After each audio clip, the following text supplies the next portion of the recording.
And again, tayo ho ay nagpapatuloy sa ating serye ng pag-aaral about the fourth commandment, Sabbath. And this is the first time na talaga magkakaroon tayo ng malaliman na pag-aaral patungkol sa fourth commandment ho na ito. And hopefully ay patuloy tayong gabayan at turuan ng Panginoon. At patuloy din tayo maging gracious. As we have said, there are true Christians again, may kausap ako kagabi na dati kong tagapagturo sa Bible school. So there are 3 views of Sabbaths. That means in the Christian community, merong 3 view about dito. Merong mga Seventh-day Baptists na talagang they hold to the 7th day. Meron din naman mga Sabbatarians. That means they do not hold to the 7th day, but they hold to the concept of 1 day in 7. And then meron din naman mga totally were no longer under the law na wala na ang effect at wala na, hindi na sila wala na. So sa moral law, sa Decalogue, hindi na Deca. Ano ba ang 9? 9 kalog, hindi ko alam. 9 out of 10 na lang ang seemingly applicable sa mga mananampalataya. So sana makita niyo ho, there are true believers in both or 3 sides na ito, and hopefully we'll come to muli kung tayo ay magkakaiba patungkol dito. Hindi ko sasabihin hindi tayo magkapatid sa Panginoon. Nevertheless, liba na lang kung gagawin tong gospel issue. So but this is not a gospel issue. This is a matter of having a better, clearer, deeper understanding ng salita ng Panginoon. So let us be gracious sa merong pagkakaas. Iba ito, listen po, iba ito sa mga Sabadista. Kasi sa mga Sabadista, yes, they hold to the 7th day, kaya yun mismo yung kanilang pangalan, but they make it as a gospel issue. Bahagi ng kanilang kaligtasan ang pagsunod sa mga kautusan, particularly ang Sabbath. So muli, dahil doon magkakaroon ng malaking pagkakaiba. Nevertheless, before we go through sa ating go to our lesson, let's pray first. Panginoon naming Diyos, aming Ama sa langit, maraming salamat po. Aming pinupuri at pinapasalamatan ka sa iyong katapatan, sa iyong kahabagan. Salamat, O Diyos, sa iyong kabutihan sa amin. At isa sa napakatinding pagpapakita mo ng kabutihan sa amin ay ang katotohanan na binigay mo si Kristo para sa aming kaligtasan. Na siya nga ang tunay na aming kapahingahan. At ganoon din naman sa aming ikabubuti, ikaw ay nag-utos na maglaan ng isang araw sa 7 na kung saan kami ay magpapahinga at sasamba sa iyo. Tulungan mo nawa kami na maunawaan namin, Panginoon, ang iyong mga kalooban, ang iyong kautusan particularly. And again, Lord, help us not just to have knowledge, but Lord, to have an application ng mga katotohanan na ito sa aming mga buhay. Ikaw po ang maitaas, kami po ang maibaba. Samahan, ingatan mo kami, O Diyos, at gayon din saliksikin mo kami sa anumang kasalanan sa aming mga buhay. Patawarin mo kami, Panginoon, at patuloy kami tumitingin kay Kristo lamang para sa aming kapatawaran. Lahat ng ito'y dalangin namin sa angalan ng aming Panginoong Hesukristo. Amen. So magkaroon ho tayo ng review. Again, basahin ho natin. We always go through the 10 commandments and hopefully mag-stick na ito sa atin. Mabilis lamang. Commandment number 1, thou shalt have no other gods before me. Number 2, thou shalt not make unto thee any graven image. Thou shalt not bow down thyself to them, nor serve them. Number 3, thou shalt not take the name of the Lord thy God in vain. Number 4, remember the Sabbath day to keep it holy. Number 5, honor thy father and thy mother. Number 6, thou shalt not kill. Number 7, thou shalt not commit adultery. Number 8, thou shalt not steal. Number 9, thou shalt not bear false witness against thy neighbor. And number 10, thou shalt not covet. So napag-aralan na ho natin ang number 1, commandment number 1, number 2, number 3, and we will not spend much time para ho reviewin ho ulit ito. And muli ho, meron na lang kayong 1 buwan para balikan ito sa Facebook sapagkat ang Facebook ay nagbago na ng kanilang plataforma. Hindi na forever na handon yung mga live videos natin, mga nakaraan, kundi ang i-retain na lang nila ay pang 1 buwan. So I believe hanggang May ba yun o hanggang June, then magsisimula na silang mag-delete. So our multimedia team is making steps and planning kung paano yung pag-preserve ng atin mga dati pang mga pag-aaral since we began live streaming. So we are on the fourth commandment. Remember the Sabbath day to keep it holy. Reviewin natin yung mga napag-aralan natin for the last 2 Sundays. Let's just read again the entirety of the commandment. Remember the Sabbath day to keep it holy. 6 days thou shalt labor and do all thy work, but the 7th day is the Sabbath of the Lord thy God. In it thou shalt not do any work, thou, nor thy son, nor thy daughter, nor thy manservant, nor thy maidservant, nor thy cattle, nor thy stranger that is within thy gates. Number 11, for in 6 days the Lord made heaven and earth, the sea and all that is in them, and rested the 7th day. Wherefore the Lord blessed the Sabbath day and hallowed it. Okay? So muli ay ito pinakamahaba sa lahat ng 10 commandments.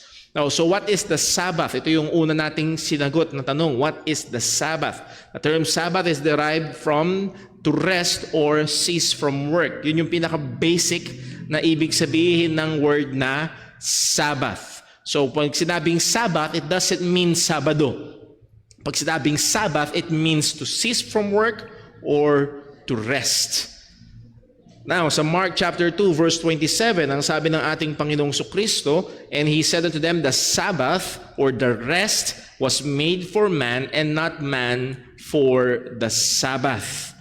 Again, ang punto ho dito, God made or commanded Sabbath for man's good. Ito ay para sa ikabubuti ng mga tao. Sadly, nung panahon ng ating Panginoong Jesus, ang ginawa ng mga religious leaders, they try to put laws upon laws, regulations upon regulations, na ang nangyari ay naging pahirap, naging trabaho, naging pabigat, imbis na maging pahinga sa mga mananampalataya o sa tao sa Israel, ang pahinga na ito or ang Sabbath. What is the Sabbath? It is a day dedicated or set apart, sanctified to the Lord. Sa Leviticus 19:3, ang sabi, and ye shall keep my Sabbaths. I am the Lord your God. So inangkin ito ng Panginoon. Ito ay sa akin. So hindi ito sa atin. So 1 out of 7 days ay sinabi ng Diyos, ito ay sa akin. So ito'y dedikado. Hindi delikado, kundi dedikado. Nakadedicate ito sa Panginoon. Nakaset apart ito, nakabukod ito para sa Panginoon. So muli, ang pag-aaral natin na ito ay gusto nating maunawaan kung ano ba ang Sabbath, particularly sa tenga ng mga Hudyo. Kapag binanggit na Sabbath, ano ba ito? Leviticus 23 verse number 6. Hindi lamang ito day ng pahinga, kundi ito rin ay isang araw na kung saan nagdoon ng pagpupulong or pagsasama-sama ng mga sumasamba sa Panginoon. Ang sabi sa Leviticus 23:6, 6 days shall work be done, but the Sabbath day is the Sabbath of rest. At hindi lang ito basta rest na nasa bahay ka lang at wala kang ginagawa. Kundi ang sabi ng Biblia, it is an holy convocation. Pag sinabing holy, it is a set apart. And that word convocation meaning assembly. It is a set apart assembly. So hindi ito kahit anong assembly. Ayan, uso na ang pagpapatawag ng mga assembly. May assembly ang TODA, may assembly ang mga nangangampanya, may assembly ang mga kumpanya, may mga assembly ang mga trabahador sa kumpanya. Nakuha niyo ho? But this assembly is set apart. Ito ay namumukod tangi. Bakit ito namumukod tangi? Well, ang sabi, ye shall do no work therein. It is the Sabbath of the Lord in all your dwellings. Kahit saan ka nakatira, kung ikaw ay isang Hudyo noong time na yon, it is a Sabbath of the Lord. Nakabukod tangi ito. Doon yung pagtitipon para sumamba sa Panginoon. So Sabbath is not only a day of rest, but also a day of holy meeting, a set-apart meeting, not about any other things, but to meet together to worship God. So nakita natin ito na inobserve din ng ating Panginoong Jesucristo. If you remember, we look at the Gospels na kung saan it is Jesus' custom. Ito daw yung palagian niyang ginagawa na pag Sabat, pumupunta siya sa synagogue at pagdahan dun siya, isa sa mga ginagawa niya ay siya yung bumabasa at nagtuturo ng salita ng Panginoon. So the Sabbath is a covenant sign. So hindi lamang ito pahinga, hindi lamang ito holy convocation or assembly, it is also a covenant sign between God and His people. Ito yung ay tanda ng kasunduan. Ito ay tanda ng tipan. Exodus 31:13, speak thou unto the children of Israel, saying, verily my Sabbaths ye shall keep, for, bakit daw? It is a sign between me and you throughout your generations, that ye may know that I am the Lord that doth sanctify you. So again, ang kausap dito ng Panginoon ay walang iba kung hindi ang bayang Israel. At ang sabi ng Diyos sa Israel, it is a sign. Ito ay tanda between me and you. Walang ibang grupo, walang ibang nasyon na merong ganito. And it is throughout your generations. So particularly, it is a command for Israel, that ye may know that I am the Lord that sanctify. Ako ang Panginoon na nagbubukod tangi sa inyo. So ito ay tanda. Parang walang iniwan yan. Let me just use an illustration. Halimbawa sa mga alagang hayop. Yung mga alagang hayop, halimbawa, dalawa kayong magkapitbahay na may mga baka, paano pag nagkahalo-halo yung baka nyo o yung mga tupa nyo? Anong nilalagay? Merong mga tanda. Merong mga hero. So again, isa sa mga tanda, bukod sa circumcision, isa sa mga tanda ay itong Sabbath keeping. Nagbubukod tangi sa mga tao ng Diyos.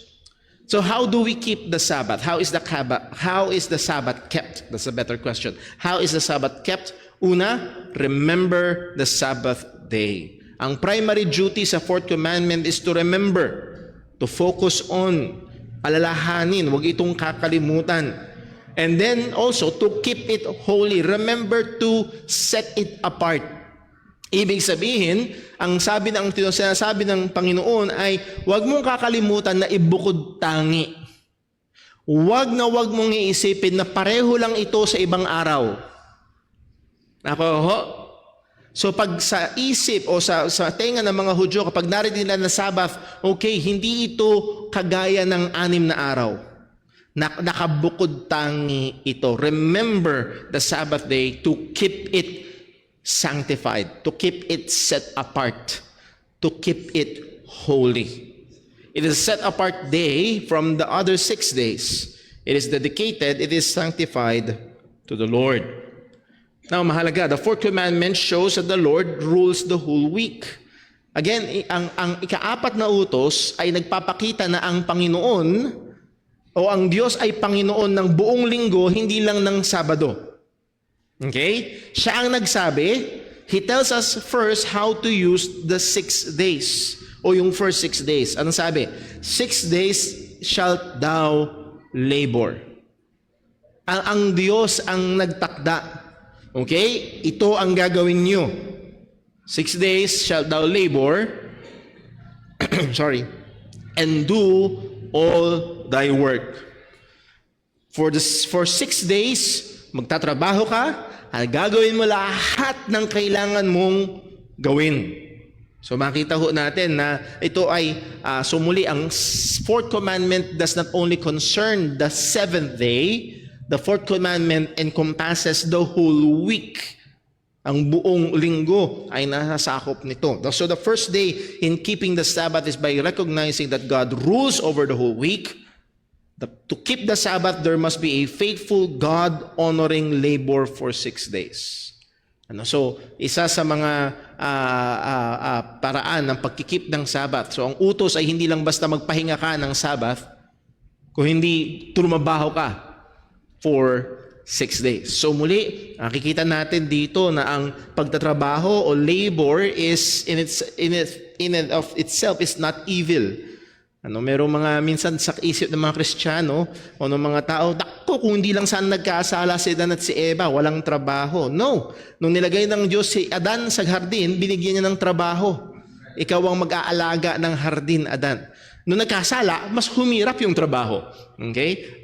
Ayun yung problema. So again, labor and work is not evil. Ang Diyos ang nagsabi, "For 6 days thou shalt labor." So muli, this reflects, bakit? Nire-reflect nito ang Diyos because ang Diyos ay gumawa ng 6 na araw at nagpahinga ng 1 araw. So when Sabbath is kept, we are reflecting, we are being godly. We are reflecting God na nagtatrabaho sa 6 na araw, hindi na magpapahinga ng 1 araw. Again, commandment shows that the Lord is who He tells us, naulit pala ito, sorry. The first step in keeping the Sabbath by recognizing that God rules the week. To keep the Sabbath, there must be a faithful God-honoring labor for 6 days. There must be a remembrance of God's creation and redemptive work.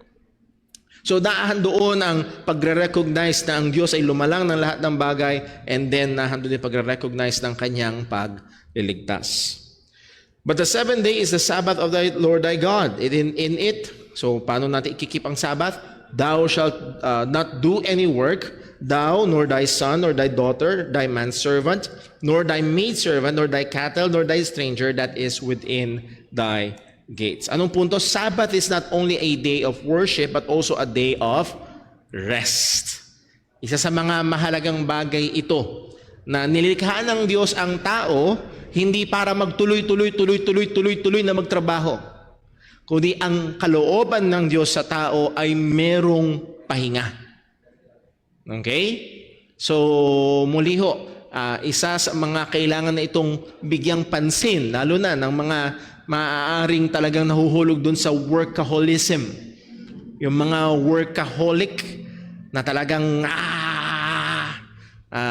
yes, alam natin, lalo na sa kalagayan natin sa ating bansa, may kahirapan ng buhay, lalo na kung maraming pinapaaral, lalo na kung may tinutustusan na gamot, o so on and so forth, na talagang minsan, sabi nga nung iba, doble, triple, kayod ang ginagawa. But still, hindi dapat kalimutan, lalo na ng mananampalataya, na dinisenyo ng Diyos, ang kalooban ng Diyos sa tao ay merong pahinga. Merong pahinga. It is a day to rest the body and to refresh the soul. So again, ito ay sa kabuuan ng tao. Hindi ito pahinga lang ng katawan. Okay? Ito rin ay kapahingahan ng espiritu at kaluluwa. At saan masusumpungan ang kapahingahan ng espiritu at kaluluwa? Walang iba kung hindi sa Panginoon. Kalakip nito yung pagsamba natin sa Panginoon, na kung saan napapanariwa ang ating mga kaluluwa, na kung saan umiinom tayo sa tubig ng buhay, kumakain tayo ng tinapay ng buhay. In that sense, we are receiving God's word and being refreshed, being renewed. So naahan doon ang kapahingahan ng katawan at kaluluwa. Napag-aralan natin, it is to be kept strictly. Sa lumang tipan, strict ang pagkikip ng Sabbath. Naalala niyo yung binasa natin last Sunday, may nangahoy. Sabbath. Nangahoy, nanguha ng panggatong. Ano naging parusa? Bitay. So hindi maliit, hindi mababaw. Bakit? Dahil sinabi ng Diyos, ang Sabbath ay sa akin. Therefore, ang pag-transgress nito ay pagpapakita ng mababa na pananaw o pagtingin sa Diyos. At hindi yun uubra. Then nakita rin natin sa Exodus 20 verse 10, it is to be kept by all. Ang Sabbath ay hindi lang para sa mayayaman. Brother Paul, kasi can afford nila can afford? No, ang sabi ho dito, pati yung manservant nor thy maidservant, mga slaves. Hindi lang yun, even thy cattle. Pati yung mga alagang hayop. Handoon ang kanilang kapahingahan. Actually, sa Israel, kahit yung lupa, merong Sabbath year. Merong sa ikapitong taon, merong pagpapahingahin yung lupa para ma-refresh, para hindi ma-deplete yung nutrients ng lupa. So muli, nakita natin na handoon ang disenyo ng it is to be kept by all. At naalala ko yung tanong nung nakaraang Sunday, hindi daw nabanggit dyan yung wife. So ang wife lang ang walang pahinga. No. That's a very desperate way of trying to as if yung maidservant at yung manservant kailangan magpahinga pero yung wife ay walang pahinga. So sobra ng pagsusubok na lumusot. Note, the inclusion of servants in the commandment illustrates that employers are responsible for the welfare of their employees. So dapat ay nahandoon ang pagbibigay pahalaga ng employer sa kanilang mga employees. Sabi nga ni Phil Ryken, the law extended this right to the gates of the city, including everyone in the whole community, even applied to beasts of burden. God wanted all His creatures to get some relief from their labor. And if you remember, babalikan natin ito actually sa bandang dulo ng ating lesson, how Sabbath points to the Lord Jesus Christ. Na ang sabi niya, come unto me, all that ye labor and are heavy laden, and I will give you Sabbath. I will give you rest. At sa Hebrews chapter 4, ang pagpasok sa rest ng Panginoon is through faith in the Lord Jesus Christ. So siya ang fulfillment ng Sabbath. And literally, all of creation, sabi ng Romans, sabi ni Apostol Pablo, even creation itself do groan, waiting for the adoption. Maging ang buong sa nilikha. So makikita natin na even in the Old Testament, it's not just man. Hindi lang mga Hudyo, kundi maging strangers. Kailangan magpahinga. Well, hindi lang tao, maging yung cattle. Well, hindi lang yung cattle. Actually, as we have said, maging yung lupa, mayroong Sabbath. So again, it points to the whole salvation picture na ginawa ng ating Panginoong Kristo na kung saan magkakamit ang sambuong nilikha ng kapahingahan in Christ. So again, what a wonderful, wonderful picture ng salvation, itong fourth commandment. So hopefully, tayo bilang mga mananampalataya ay huwag tayong magkaroon ng parang attitude toward the fourth commandment na parang, fourth commandment. No. Na parang napaka-negative. No, it's a very, very good and vivid picture. It's a shadow. Pupuntahan natin yan. Ang sabi ng Colossians, it is a shadow. Tinuturo nito ang ating Panginoong Hesus Kristo. So what a wonderful commandment. Now, ito na yung tanong na actually maraming pa tayong pwedeng puntahan. Pwede pa tayong magtagal sa pag-aaral about Sabbath ng 2 months kung didetalyihin natin lahat.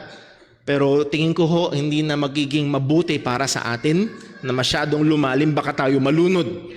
So sasagutin natin ang tanong na ito today hanggang sa mga susunod nating pag-aaral sapagkat tingin ko ito yung talagang tanong, okay, Brother Paul, alam na namin kung anong Sabbath. It is a sign, it is a rest, it is a day, a holy convocation to the Lord, it is of the Lord, it is strict, it is for all, malinaw na. Naintindihan na, meron na tayong pagkaunawa patungkol sa Sabbath. Now, pero ito yung tanong, are the Sabbath laws binding on Christians today? Okay, nagbabind ba ito sa mga Kristiyano sa panahon natin ngayon? Now, dito magkakaroon ng iba-ibang, so far, dun sa ating mga nakaraang lesson, nag-agree ang marami. Okay, that is what Sabbath is. Na ito ba ay binding sa mga Kristiyano? Doon merong pagkakaiba-iba ang maraming mga mananampalataya. Okay? Now, let me just read ang sinabi ni Burke Parsons. Sabi niya, careful students of Scripture throughout the ages, from Augustine to Luther, to John Calvin, to John Knox, to John Owen, to Jonathan Edwards. Anong sabi diyan? Have not always agreed. Again, yung mga binanggit niyang pangalan, Augustine, Luther, John Calvin, John Knox, John Owen, these are heavyweights theologians na ginamit ng Panginoon in their eras in a very mighty way. Humanly speaking, talagang mga sabihin natin malalaki ang ulo, hindi mayabang, kundi malalaki ang ulo sa teolohiya. But even these theologians does not always agree. Saan? In the interpretation and thus their application of what the Bible teaches about this most fundamental theological issue.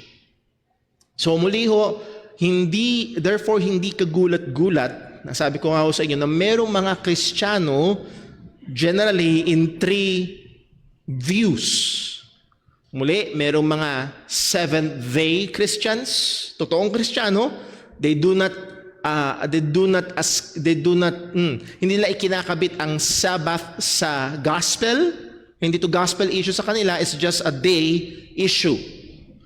Meron namang mga Christian Sabbatarians, hindi seventh day, kung hindi first day, pero they call the first day of the week as the Christian Sabbath. Yung seventh day of the week is the Jewish Sabbath. Yung first day of the week is the Christian Sabbath. Then meron naman na grupo na wala na sa mga Kristiyano ang fourth commandment. Okay, so ano ko lang ho is let us be careful na mag-label agad tayo. Muli, as I've said, iba ang issue ng mga Sabadista. Sa mga Sabadista, ito ay parte ng kanilang paraan ng kaligtasan. Doon malaki ang pagkakaiba. Okay? Doon malaki ang pagkakaiba. So muli, it is just a fact na maraming mga tunay na Kristiyano ang nagkakaiba-iba sa bagay na ito. Okay? Actually, meron pang isang grupo na basta Lord's Day, walang Sabat, basta meron lang Lord's Day. Hindi nila tinatawag. Actually, may kausap din ako nung minsan na Bible teacher at kilala ng church natin, na ang sa kanya it's hindi niya tinatawag na Sabbath ang Lord's Day. It's not the Christian Sabbath para sa it's the Lord's Day. So again, there are those iba-ibang mga views. So, let's go through. Are the Sabbath laws binding on Christians today? Now, gusto ko lang maging honest. This list of reasons came from gty.org. So, Grace to You, kung kayo pamilyar sa Grace to You ministry, ito ay ministry ng Grace Church na kung saan pastor si John MacArthur. At they have an article na I find it very helpful, clear and concise. Okay? So, ito ay tingin ko maliwanag, nakakatulong, at payak. So, ang ginawa ko na lang ho ay marami doon ay kinapi-paste ko na lang at titignan natin muli. Hindi yun ang rule. Ang rule pa rin na yung salita ng Diyos. And sisuriin natin kung lapat ba yung mga reasons na sinabi. So, I only find one area that I will differ. Doon sa mga sinabi, doon sa article na yun, merong isa na ako ay personally, sa aking personal na pag-aaral, ako ay hindi agree. Okay? Ano yun? Nandun sa pinakasimula. Sabi doon sa gty.org, sa article na to, we believe the Old Testament regulations governing Sabbath observances are ceremonial, not moral. Doon ako magkakaroon ng pagkakaiba. I believe na merong moral aspect ang fourth commandment. Kaya siya nasa moral law. Kaya siya nasa Decalogue. Nung sinabi ng Panginoon that the law of God is written in the hearts of men, ano yung law of God na yon? Not civil law, not ceremonial law. Ano yung written na yon? Moral law, except the fourth commandment. So, nakukuha natin. Nung sinabi na, thou shalt love the Lord thy God with all thy soul, with all thine heart, alam natin na this is the summary of the first four. Pagdating sa Kristiyano, wala na yung pang-apat. Yun lang first three. So, doon ako magkakaroon ng pagkakaiba. That's why I arrived in a somewhat different answer dito sa statement nila John MacArthur. So, sana nakikita, nasusundan niyo ba ako? Brother Paul, ang gulo. So, sabi ko nga sa inyo muli, kung nahihirapan tayo, dahil patuloy ang pag-uusap ng mga Kristiyano patungkol sa discussion ng mga Kristiyano patungkol sa bagay ho na ito. So doon ako magkakaroon ng pagkakaiba. I believe na merong moral aspect ang fourth commandment. Kasi kung ito ay ceremonial lang and civil, kasi yung ceremonial na ito, kapag hindi mo ginawa, may civil implication, may death penalty. Alam natin, yung ceremonial and civil law ay done away. Napag-aralan natin yun. So kung ang fourth commandment ay civil and ceremonial lamang, wala na. Pero I think mayroong moral implication ang fourth commandment. As such, they are no longer. So yun yung stand ng Grace to You, ng Grace Church, nila John MacArthur. As such, they are no longer in force. So the Sabbath, the fourth commandment, is no longer in force, but have passed away along with the sacrificial system, the Levitical priesthood, and all other aspects of Moses' law that prefigured Christ. Here are the reasons why we hold this view. So nagbigay sila ng 12, at ang ating titingnan ngayong umaga ay yung 10 doon sa 12 reasons. Hopefully meron tayong enough na time. Nasusundan ho ba so far? Nasusundan? Number 1, sa mga reasons. In Colossians 2, verse 16 to 17, Paul explicitly refers to the Sabbath as a shadow of Christ. Pag sinabing shadow, ang mas para makuha niyo yung picture, ang ilaw ay nasa likod. Pag ang ilaw mo ay nasa likod, ano mauuna? Shadow o ikaw? Mauuna yung anino. Pag nasa likod mo yung ilaw, mauuna yung anino. So yun yung larawan. Nauna ang kautusan. Nauna ang Sabbath. At ito ay anino. Okay, halimbawa, nakita mo, may papasok, may anino doon. Uy, medyo malapad si Brother Paul yan. Medyo minsan sa anino, matutukoy mo kung sino. Pagpasok nun, hindi ka na sa anino nakatingin. Doon ka na nakatingin sa pinaka-tao o persona o katawan. At ganun din, sana makuha niyo yung picture. May anino nung lumang tipan. Yung mga sacrifice ng mga animals, anino yun. Sa darating na kordero ng Diyos na mag-aalis ng mga kasalanan ng sanlibutan. Nakuha niyo ho? So anino, dumating na si Kristo. So sana magets niyo ho. The Sabbath refers to the Sabbath as a shadow of Christ, which is no longer binding since the substance or Christ has come. It is quite clear in those verses that the weekly Sabbath is in view. Ano ba itong sinabi sa Colossians 2 verse 16 to 17? Colossians 2, ang sabi, let no man therefore what? Judge you in meat. So may kinalaman sa mga seremonya, sa dietary laws, or in drink, or in respect of an holy day. Actually, dyan galing yung ating holidays, nakabukod tangi na mga araw, unholy day, or the new moon, or the Sabbath days. So wag daw nating hayaan ang sino na humatol sa atin. With regards particularly dito sa ating lesson, the Sabbath days, which are what? A shadow of things to come, but the body is of Christ. So yes, pag binasa natin ng lumang tipan, we will find there na mga may yearly holiday sila. The Passover, meron silang monthly na mga particular gatherings, at meron din silang weekly Sabbath. At ang sabi ng salita ng Diyos, sabi ni Apostol Pablo, these are shadow of things to come. Ito daw ay anino. Now, hindi natin kailangan manghula kung kaninong anino yan. Sinabi na ni Pablo, but the body is of Christ. So muli, kanina, may anino, sino kaya yan? May anino sa lumang tipan. Sino yan? Sinong tinutukoy nitong mga ito? Si Kristo. Itong lahat ng ito ay tumuturo sa Mesiyas, sa Kristo na parating. At dumating na yung Kristo. So therefore, ang punto at ang argument dito sa article ho na ito, kung paanong dahil dumating na si Kristo, bakit wala na tayong animal sacrifices sa panahon natin ngayon? Ha? Bakit wala kayong mga dalang tupa? Wala kayong dalang kalabaw ngayon?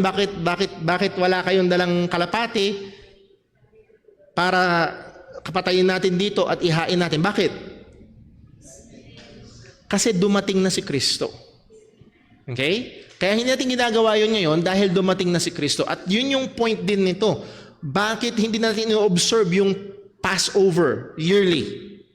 Bakit wala na tayo noong monthly na special gathering na katulad sa mga Hudyo? Bakit? At yun yung punto.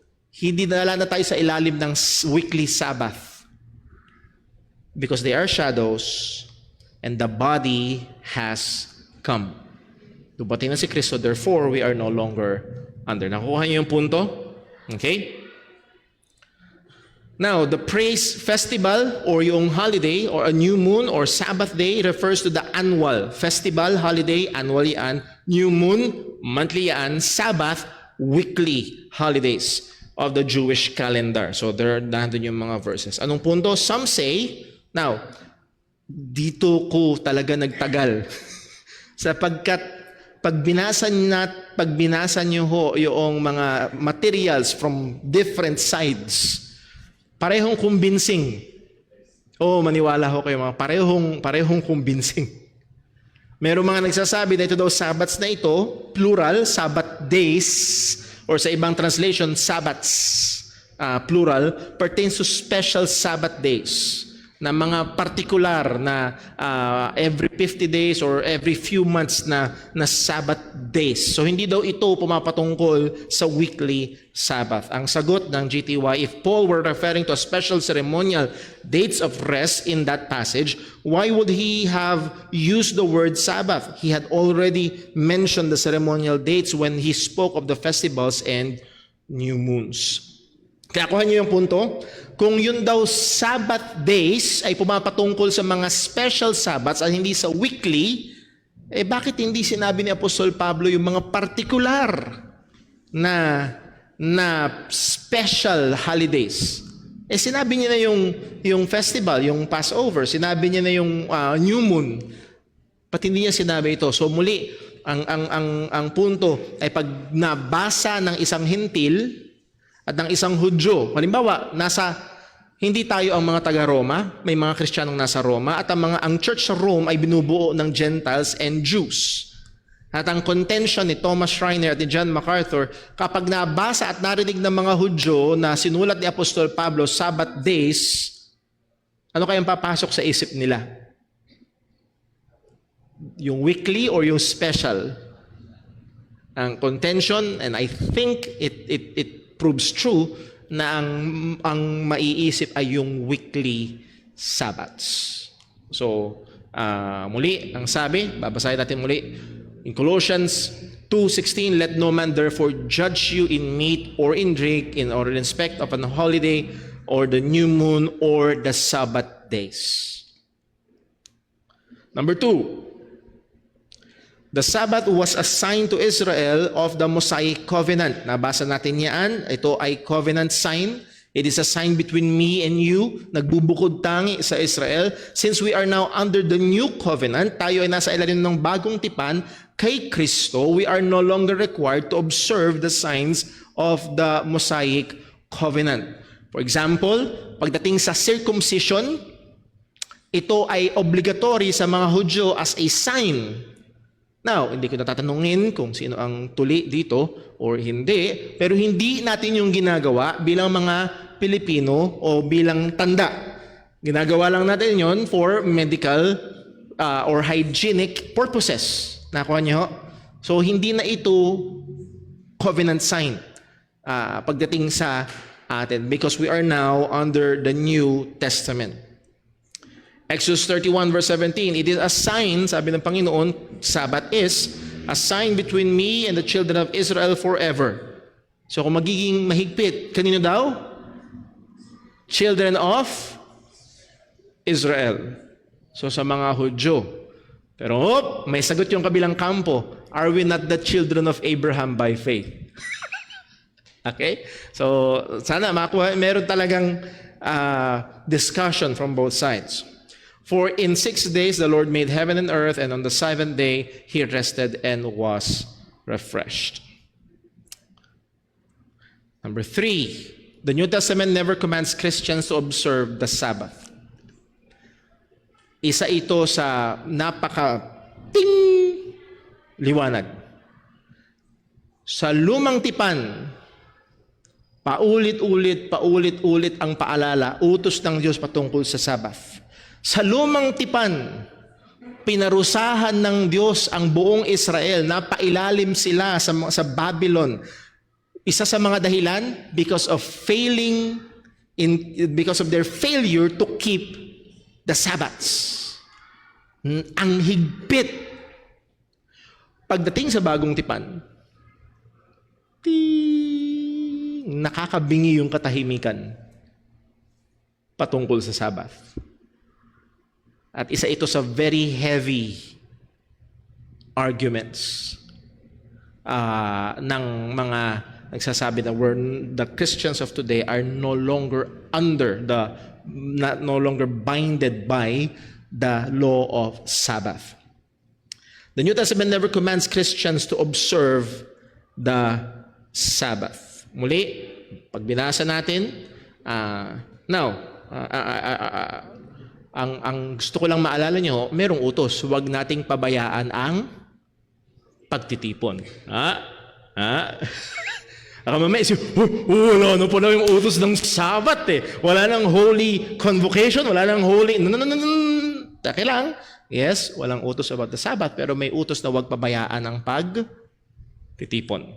So, keep that on our mind. So this is a big argument. Wala nga mapapakita na in the New Testament, pagkatapos mamatay at mabuhay muli ni Kristo sa krus. Yes, may banggit ng Sabat. Si Pablo ay nagpunta sa mga sinagog ng Sabat. Bakit? Kasi nahandun yung mga Hudyo na gusto niyang bahagian ng Ebanghelyo. Pero hindi inutusan ng mga apostol. Listen, ang mga apostol ay mga Hudyo. Pero hindi nila inutusan ang mga Kristiyanong Hentil na i-keep yung Sabbath. Nakukuha ho? Number 4, in our only glimpse of an early church worship service in the New Testament, the church met on the first day of the week. Sa Acts 20 verse 7, kailan sila nagtipon, yung mga Kristiyano? Upon the first day of the week, when the disciples came together to break bread. So that statement, when the disciples came together to break bread, it implies na ito yung regular routine nila. Ano yung regular routine ng mga Kristiyano sa Bagong Tipan? It's not the 7th day, but rather the first day of the week. Bakit, Brother Paul? Kasi dito inaalaala ang muling pagkabuhay ng ating Panginoong Hesukristo. Na siyang ating kapahingahan. Sana nakukuha niyo. So, next. By the way, kung gusto niyo ng biblical na basihan kung gaano kahaba ang preaching, he continued this speech until midnight. Hindi yan. That's a special circumstance. Number 5. Nowhere in the Old Testament are the Gentile nations commanded to observe the Sabbath or condemned for failing to do so. That is certainly strange if Sabbath observance were meant to be an eternal moral principle.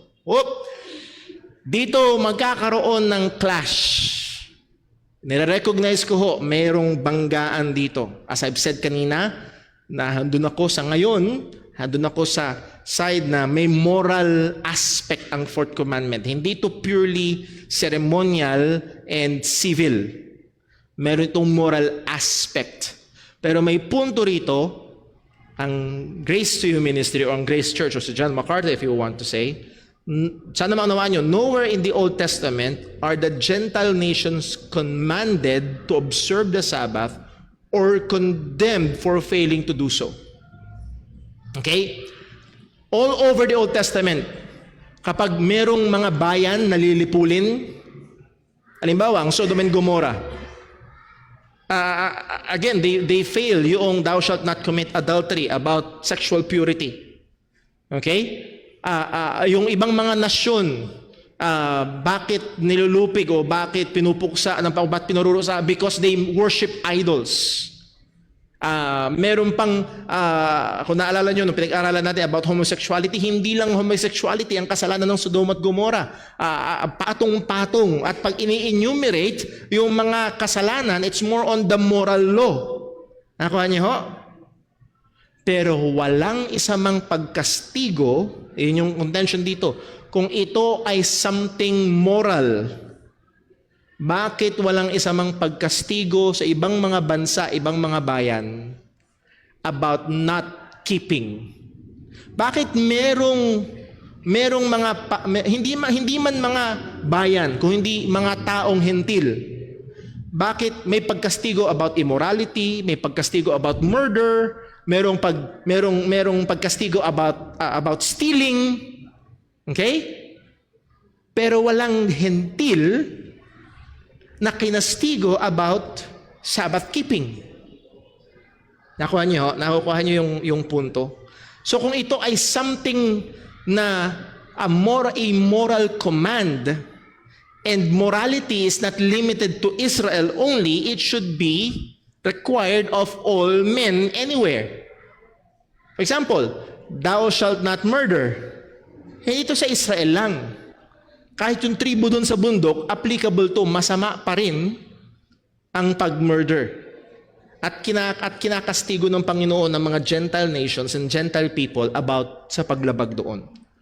Pero walang pagkastigo sa kanila about not keeping the Sabbath. So ang contention dito, that is certainly strange. Napaka-strange ito if the Sabbath observance were meant to be an eternal moral principle. Okay? At dito magkakaroon ng so muli ay siguro dito magkakaroon ng yung word na eternal, hindi lang siya basta moral, kundi eternal. Sa pag tinake natin yun, therefore it is moral but not eternal. Hindi katulad nung iba na moral and eternal. Nevertheless, ay ito yung may punto. May punto. Number 6, there is no evidence in the Bible of anyone keeping the Sabbath before the time of Moses, nor are there any command in the Bible to keep the Sabbath before the giving of the law at Mount Sinai. Okay? Walang record, even si Abraham, Isaac, and Jacob. Yes, meron silang pagsamba sa Panginoon, nagbibuild sila ng mga altar, pero walang regular keeping ng Sabbath. Brother Paul, paano yan? Doon sa fourth commandment, ang sinabi, for God worked for 6 days and He rested. So it is a creation mandate. Yes, yun yung pattern. Ang inaalaala ay ang paglikha ng Panginoon. Pero legitimate itong reason na ito. Walang ebidensya sa Bible. Anyone, even the patriarchs, even Israel in Egypt, wala. Kailan lang nagsimula? May hint, naalala niyo pinag-aralan natin, kailan nagsimula? May hint nung nagbigay ng mana ang Diyos. Yung bread from heaven. Sa ika-6 na araw, dodoblihin nila. Kasi sa ika-7 araw, wala silang doon pa lang nagkaroon ng hint. At nagkaroon ng proper observance pagkabigay noong 10 Commandments. Okay? So, again, pero kung naalala niyo ho, nung pinatay ni Abel si Cain, kuha niyo? Nung pinatay ni Cain si Abel, okay? Hindi pinatay ni Abel si Cain. Nung pinatay ni Cain si Abel, anong okay lang ba? Hindi pinarusahan siya ng Panginoon. Pero bakit itong mga taong ito, patriarchs, walang observant ng Sabbath, walang reprimand? Nakuha ho. So, I think there's a valid point being made. Number 7, when the apostles met in Jerusalem, in the Jerusalem Council, alala nyo sa Acts chapter 15, na pag-aralan natin ito with Brother Daryl, na kung saan merong issue about gospel, na may mga Hudyo na galing sa Israel, na sa Jerusalem, na sinusubukang ipa-under sa mga law, ang mga Hintil, particularly circumcision, at ikinakabit nila ito sa salvation. Except he be circumcised, he cannot be saved. Yun ang sabi ng mga Hudyong quote-unquote Kristiyano. So nagtipon sila, nag-convey sila, at pinag-ano nila kung ano ang dapat isabihin sa mga Hintil, anong lumabas. Acts 15:28. For it seemed good to the Holy Ghost. So sumulat sila. Ito yung sasabihin sa mga Hintil. It's for it seemed good to the Holy Ghost and to us to lay upon you no greater burden than these necessary things. Ano yung necessary things? That ye abstain from meat offered to idols, from blood, from things strangled, from fornication, from which if ye keep yourselves ye shall do well, fare well. Nasaan yung Sabbath? Wala So hindi pinapatupad na mga Hudyong apostol sa mga Kristiyano ang Sabbath. Kung merong isang bagay na dapat sana, kung napakahalaga at napakabigat, dapat sana nandito yun. Pero hindi. Number 8, the Apostle Paul warned the Gentiles about many different sins in his epistle, but breaking the Sabbath was never one of them.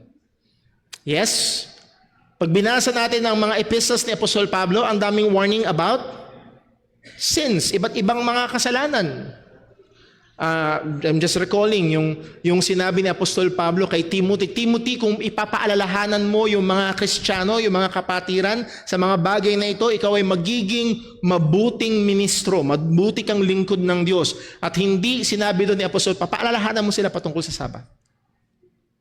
Wala. Okay? Breaking the Sabbath was never one of them. Number 9, in Romans 14:5, Paul forbids those that observe the Sabbath, these were no doubt Jewish believers, to condemn those who do not, Gentile believers. Ano sabi sa Romans 14:15? One man esteemeth one day above another. Another esteemeth every day alike. Let every man be fully persuaded in his own mind. So, sa isip ni Apostol Pablo, sino yung grupo ng mga tao na nag-i-esteem ng isang araw? The Jews. At anong araw yung ini-esteem nila? Tinataas nila. Hindi ini-esteem na parang siopaw, kundi tinataas. Sabbath. Now, meron din naman daw mga tao, they esteem every day alike. Actually, pag binasa niyo ito, mas pabor si Apostol Pablo doon sa, kasi, nandito ba yan? Tama. Basahin natin mula sa verse 1. Him that is weak in the faith receive ye, but not in doubtful disputations. Ano daw? Merong Kristiyano pero weak in the faith. Mahina siya. Hindi pa siya malago. Maaaring bagong Kristiyano, or mabagal siya sa pag-advance niya sa kaalaman. Nakuha niyo? He is weak in the faith. Receive ye, but not in doubtful disputation. Tanggapin niyo. Verse 2, for one believeth that he may eat all things, another who is weak eateth herbs. So sino daw yung weak? Yung mga vegetarians. Now, it's not wrong to be a vegetarian. Huwag niyo pagkamalian. Pero dito, inihahalo nila sa spiritual realm. Nakuha niyo ho? Ang punto, pag vegetarian ka, mas spiritual ka. Pag vegetarian ka, mas malapit ka kay Lord. Nakuha niyo ho? Yun ang issue dito. Hindi diet ang issue dito. Ang diet, ang issue dito ay yung diet mo ay nagpapaging mas karapat-dapat sa iyo sa Panginoon. Yung kung ang kinakain mo ay puro gulay, di ka kumakain ng karne, mas godly ka. So, nakukuha niyo ho? Okay? So ang sabi ni Apostol Pablo, merong weak, it implies na merong strong. Kuha ho ba? May weak, it implies na merong strong. For one believeth that he may eat all things, another who is weak eateth herbs. So ang punto, sino yung strong? Kung yung weak ay yung naniniwala na herbs lang, sino yung strong? He can eat all things. Okay, so keep that in your mind. Let not him that eateth despise him that eateth not. Teka muna. Wag naman ikaw na malagong Kristiyano na alam mo na ang lahat ng ito ay it can be received, sabi ni Apostol Pablo, with thanksgiving, in prayer and thanksgiving, na i-despise mo naman yung mahina. Wag mo naman tignan ng mababa.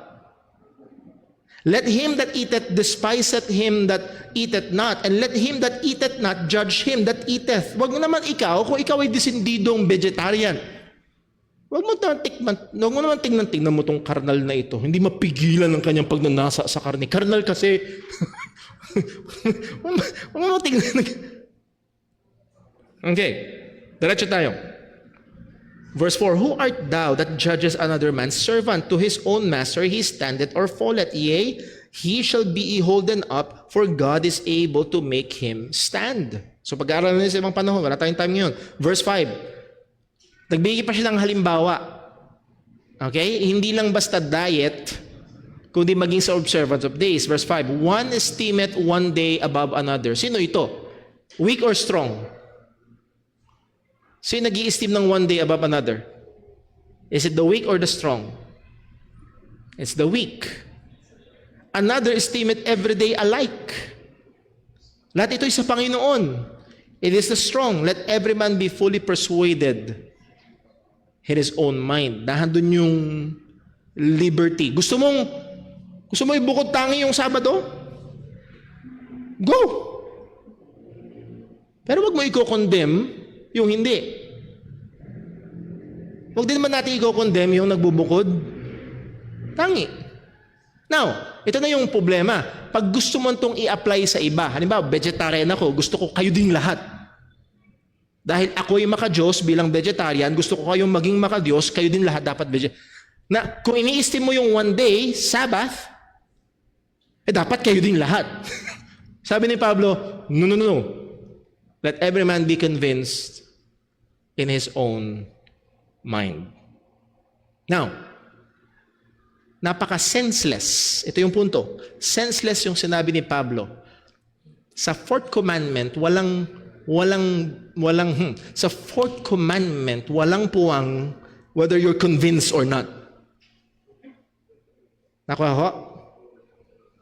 Remember the Sabbath to keep it holy. Walang discussion kung convinced ka o hindi. Kung ikaw ay Hudyo at nasa Israel ka, you should, kahit hindi ka Hudyo, kahit yung stranger, you should keep the Sabbath. So, ang punto, itong instruction ni Pablo na ito sa mga Kristiyano, both Jews and Gentiles sa Rome, seemingly it shows na walang law ng Sabbath keeping na ipinapataw sa mga Kristiyano.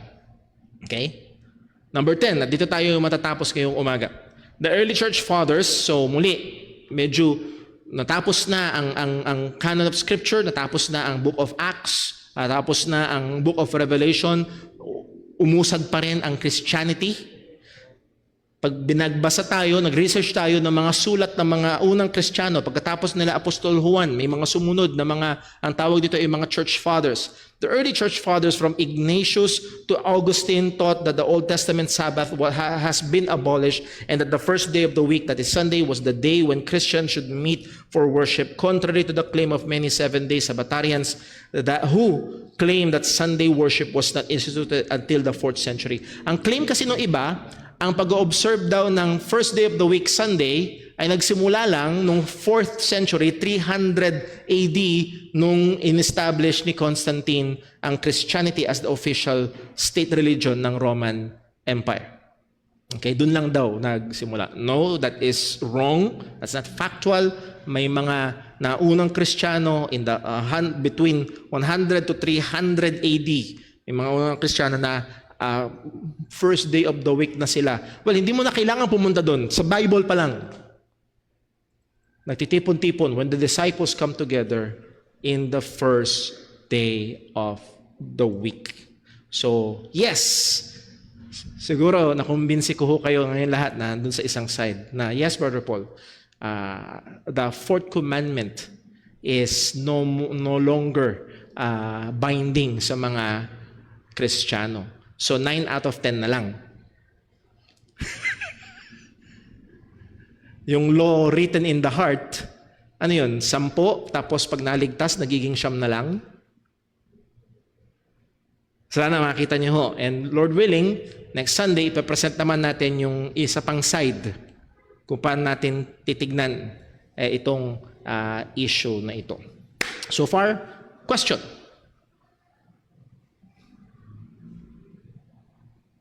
Question? Hello po. May question po si Marge. Apo. Ito po. Paano yung mga may pasok daw ng Sunday na Christians? Ibig sabihin daw ba nun, binibreak na nila yung Sabbath? At paano daw nila ma-experience yung rest kung meron sila pasok ng Sunday? Paano rin daw paraan sila mag-grow kung di nila na-observe o makip yung Sabbath sa ganong situation nila? Okay. I believe, kung tama ang intindi ko, yung question assumes that the Sabbath is binding sa mga Kristiyano, but I think hindi seventh day, but rather Christian Sabbatarian. That is first day Sabbath. So hindi seventh day. So ganun ko naintindihan yung questions. Now, if you are convinced na ikaw ay under nito, let every man be convinced in his own mind, then therefore, ay maaaring ikaw ay nahandun sa, nalalagay ka sa, nagkakasala sa Panginoon. Kung ito nga ay meron pa rin na application sa mananampalataya. Anong dapat gawin ng Kristiyano? He or she must seek as much as possible to be free from maging malaya siya na sumamba sa Panginoon sa unang araw ng linggo. Even considering maybe switching, looking for another job. Baka. Okay? So yes, merong mga exemption sa Sabbath keeping, kung ito ay binding, merong mga exemption, work of piety, that means yung pagsamba natin sa Panginoon, work of mercy, pagtulong. Halimbawa, may nasagasaan. Sabi, hindi, linggo ngayon sorry ka na lang, hindi ako, hindi, paring tulungan mo, dali mo sa ospital, pero hindi ka naka-attend sa church, it doesn't mean na nagkasala ka sa Panginoon. Then meron din namang work of necessity. Merong mga kailangan. Example nga, ikaw ay bumbero, may sunog, or isa sa mga maraming kapatiran natin, ay sa purinarya, kailangang ilibing. There are. Now, hopefully, ang goal ng Kristiyano ay maging available siya. Gumagawa siya ng paraan, mahanap siya, nakikipag-usap siya sa mga kailangang kausapin. Kung maaari, ay makikipag-trade siya ng rest day sa kanyang mga katrabaho para lang malibre. He will do all that is in his or her power para maging libre siya sa araw ng pagsamba sa Panginoon. Paano lalago? Again, pang worship sa Diyos is both public and private.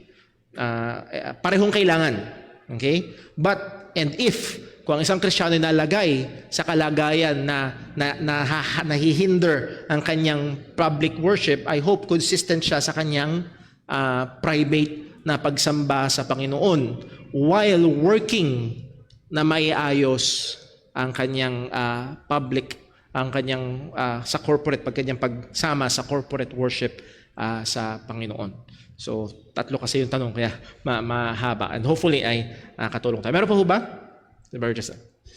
Bro, dun sa statement kanina na before ibigay yung law sa Mount Sinai, hindi nagkakasala ang mga, yung line ni Abraham when it comes to Sabbath kasi wala pa yung law.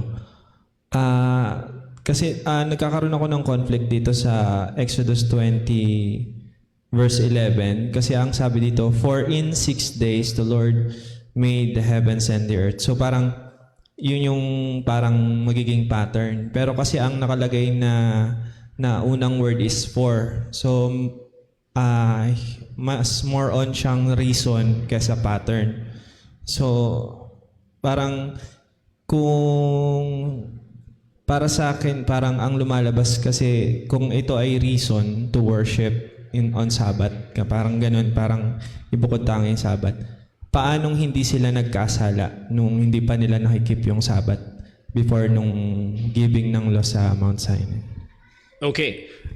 Thank you very much to sa tanong. So, subukan ko i-process. If I remember correctly, yung sinabi dito, ang hindi sinabing hindi sila nagkakasala, but there is no evidence in the Bible of anyone keeping the Sabbath before the time of Moses. Walang ebidensya na si Abraham, si Isaac, or si Jacob ay nag-keep ng Sabbath. Walang ebidensya na ang Israel in Egypt ay nag-keep ng Sabbath. Walang ebidensya even after their exodus na nag-keep sila ng Sabbath, liban na lang nung binigay na yung manna at yung utos about the manna. And then also yung formal na giving nung ano. So walang ebidensya ng anyone keeping the Sabbath before that. Now, kung ang question ay kasalanan ba? Again, it will fall kung ano ang magiging view natin. Kung ito ba ay eternal moral standard or hindi. Kung ito yung eternal moral standard, nagkakasala sila pero hindi sila nire-reprimand ng Panginoon, which is strange. Dahil marami nang nireprimand ang Diyos about lying, about murder, about fornication or sexual immorality. May mga nireprimand na. Pero bakit walang nireprimand about Sabbath keeping? So ang punto ay maaaring ito ay moral, yes, may moral side pero limited. Isa 'yon sa mga views, limited siya. Hindi to enforce before and then also hindi rin after. Now, meron din naman ang view dito ay eternally moral law. Yun nga lang, bakit walang reprimanding before? And then pagdating sa mga Kristiyano, walang command. Walang Kristiyanong nireprimand na hindi nagkikip ng Sabbath. Ang magiging ano lang ho noon is doon nga sa Sabbatarian dahil ginawa itong first day of the week. At kapag hindi nakikipag-gather first day of the week, doon may reprimanding. Not neglecting the assembling of ourselves together. So, I get your struggle. Same with me. Parang similar siya sa law sa incest na before pa ibigay yung law about sa incest, pinapayagan pa ng Lord ang ganong relationship before. Parang ganun po ba yun? Kailangan ko pang pakuluan yung statement na yun sa isip ko, pero sa unang tingin ay masasabi nating may similarity pero not wholly similar. Dahil, nga naman yung tanong, sinong naging asawa ni Cain? Saan pa siya hahanap? Then syempre, nahandun sa lineage nila, handun sa anak ni Eva at ni Adan. That's the only logical answer. So it will compose the sin of incest, pero at that time ay wala pa yung law na yon. So maaaring gamitin yon as a parallel, pero first time ko pa lang narinig na i-consider yon, but not thank you. Tingnan ko lang ho, mabilis yung tanong ho dito sa text. If a man will do his will, he will know of the doctrine if it is of God or not. Bakit may pagpapatuloy sa maling aral like Sabbath? Posible ba na but not surely na sila ay true faith or sila ay wala sa tunay na pananampalataya? Well, yes, posibleng wala sila sa tunay na pananampalataya, pero posible din na sila ay nasa tunay na pananampalataya pero nahadun pa rin nga ang kakulangan sa paglago muli, nung tayo ay naligtas, hindi tayo lahat agad ay malago. And yes, he will know, if a man to desire to do his will, he will know of the doctrine. At yung pagtuturo ng Diyos ay hindi basta tayo bibigyan ng karunungan na wala tayong ginagawa. Andun din yung utos sa atin na, but grow in grace and in the knowledge. We are commanded to grow in the knowledge. Kasama dun yung pag-aaral. Kasama yun sa discipline ng sanctification. So pagdating sa sanctification is monergistic. Nahandun yung biyaya ng Diyos, nagtuturo siya, and nahandun din yung gawa ng tao, nag-aaral ang tao. But there are things that, as we have said, even true, genuine Christians, very much malalim sa salita ng Diyos ay nagkakaiba-iba patungkol sa bagay na ito. Pwede bang rason ay dahil baka hindi tunay na mananampalataya? Maaari. But it can also be na napakatama mo sa doktrina na hindi ka rin naman tunay na mananampalataya. So it's not always, it should not be the first consideration. Next, paano ang mga Dr. Fireman, etc. Well, nakita na natin, nasabi na natin ito, merong mga exemptions pagdating sa mga works of piety, works of mercy, and works of necessity. Ang SDA believe in Jesus, gospel, triune God. Pwede bang ligtas ang iba sa kanila? No, they do not believe the gospel. They believe another gospel. So, mag-ingat ho tayo, hindi porkit may pangalang Jesus, hindi porkit namatay siya at muling nabuhay, ay they believe again the gospel. There's only one gospel, that's the right gospel, pero ang Seventh-day Adventist Church ay naniniwala sa different gospel. Yes, nandun pa rin ang pangalan ni Jesus. Yes, nandun pa rin na namatay siya at muling nabuhay, but no, pagkat nag-a-add sila ng mga prerequisites, that is law-keeping for them to be saved. So, it is a different gospel. So therefore, they are not saved kung yun ang kanilang pananampalataya. Okay. Baka meron pa ho, hahabol? Ricardo? Last na. Tanong ko lang po, Brother Paul, yung magandang mga example kanina, yung sa Old Testament, yung pag-aalay ng hayop, which is sa New Testament ay hindi na kailangan. Ibig sabihin, yung Old Testament is shadow from the New Testament dahil dumating na ang ating Panginoong Hesukristo. Ang question ko po is, ano po ang basic needs or requirements natin para hindi tayo maligaw na hindi na dapat natin gawin ito dahil nandito na ang ating Panginoong Hesukristo. Tulad nung sa mga Old Testament, mga hindi na po natin dapat gawin. Okay. Thank you very much, Brother Carlo. A very practical question, and to hopefully give a short answer. The very basic na pwede nating gawin ay to rightly handle God's word. Okay? Dapat nating rightly handle ang salita ng Diyos, rightly i-interpret ang salita ng Panginoon. Mali na kaparaanan, for example, maling kaparaanan ng pag-handle ng salita ng Diyos. Basta nabasa sa Bible, okay na. Well, again, nabasa mo sa Bible na nag-alay sila sa lumang tipan, dapat bang gawin natin ngayon? So, hindi lahat ng nababasa, hindi lahat ng inutos ng Diyos sa lumang tipan ay dapat at pwede at gawin ngayon. So, kailangan rightly i-handle ang salita ng Panginoon sa lente ng particularly ng bagong tipan. Dahil tayo ay iglesia ng Panginoon in the New Testament, in the New Covenant, ang atin hong priority para maunawaan natin ang buhay Kristiyano, ang pananampalatayang Kristiyano ay much more in the priority of the New Testament, but not to the neglect of the Old Testament.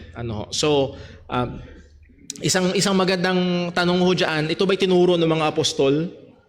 Ito ba'y ginawa ng mga Kristiyano sa bagong tipan?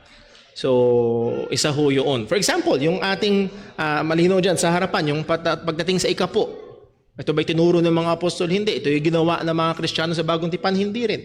Bakit may mga churches na mahigpit itong pinapatupad ngayon? Magandang tanong. At again, may iba't ibang mga rason. Nevertheless, ay isa sa mga basic. Tingnan natin ang bagong tipan. Ito ba ay ginawa, sinunod, tinuro ng mga apostolo, ng mga Kristiyano sa sa bagong tipan. Isa ho yun sa basic, but there are others na pwede nating ikonsidera. With that, let's pray. Panginoon naming Diyos, aming Ama sa langit, salamat po at pinupuri ka namin patuloy sa iyong kahabagan, sa iyong biyaya. Salamat o Diyos sa iyong salita na patuloy na gabay namin. Ingatan, tulungan mo nawa kami. At Lord, muli ay ang mga katotohanan na ito ay hindi magpayabang sa amin, kundi lalong dumurog sa aming kayabangan.